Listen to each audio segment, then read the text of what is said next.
उत्तराखंड के कई इलाकों में भारी बारिश ने कहर बरपाया है। उत्तराखंड के विभिन्न हिस्सों में हो रही भारी बारिश के कारण अलग अलग घटनाओं में 6 लोगों की मौत हो चुकी है। हरिद्वार जिले में बारिश की वजह से एक मकान ढहने से कम 3 लोगों की मौत हो चुकी है, वहीं 6 अन्य लोग घायल हो गए। वहीं टिहरी और रुद्रप्रयाग जिलों में बादल फटने से भारी नुकसान हुआ है। टिहरी के घनसाली में नाला उफान पर होने से सड़क किनारे बना एक रेस्टोरेंट और कम से कम 8 गाड़ियां बह गई हैं। रेस्टोरेंट के बह जाने से रेस्टोरेंट के मालिक, उनकी पत्नी और बेटे की मौत हो गई है। इस बीच उत्तराखंड में भारी बारिश के कारण आए भूस्खलन और बाढ़ के बाद गुरुवार 1 अगस्त को 4 धाम यात्रा अस्थायी रूप से रोक दी गई है। अधिकारियों ने बताया कि तीर्थयात्रियों की सुरक्षा सुनिश्चित करने के लिए यात्रा फिलहाल रोक दी गई है। वहीं समाचार एजेंसी NIA के मुताबिक उत्तराखंड सरकार ने 4 धाम यात्रा तीर्थयात्रियों के लिए सुरक्षा सलाह जारी की है। अधिकारियों ने भक्तों से मौसम की स्थिति में सुधार होने तक अपनी यात्रा स्थगित करने और सुरक्षित स्थानों पर रहने का आग्रह किया है। वहीं उत्तराखंड के DGP अभिनव कुमार ने तीर्थयात्रियों से सतर्क रहने का आग्रह किया है। उन्होंने सुरक्षित स्थानों पर रहने के महत्व पर जोर दिया है और अधिकारियों के निर्देशों का पालन करने के लिए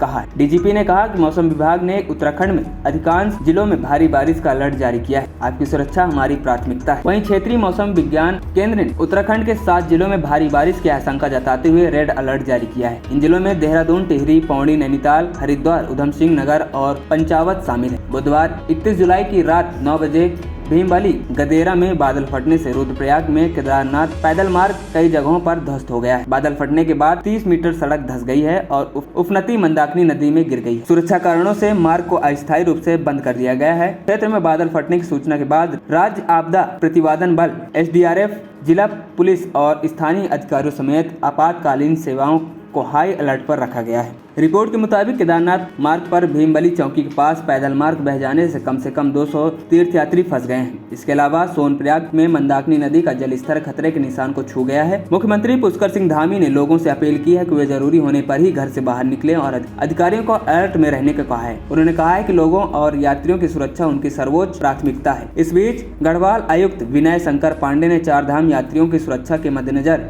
जिलाधिकारियों से गुरुवार को यात्रा के संबंध में अपने स्तर पर निर्णय लेने को कहा है। इसके अलावा हरिद्वार और ऋषिकेश स्थित 4 धाम यात्रा रजिस्ट्रेशन केंद्र पर पंजीकरण प्रक्रिया भी गुरुवार को बंद कर रहेगी। आपको बता दें, भारी बारिश के अलर्ट के चलते देहरादून और नैनीताल जिलों में कक्षा 1 से 12 तक के स्कूल बंद रखने के आदेश दिए गए हैं। हरिद्वार में बुधवार को कुछ घंटों की मूसलाधार बारिश से पूरा शहर जलमग्न हो गया है और कांवड़ियों का एक वाहन बह गया है। शहर के कई इलाकों की सड़कें जलमग्न हो गई हैं और खंगल थाने में भी बारिश का पानी घुस गया है। खबरी चौखट की रिपोर्ट।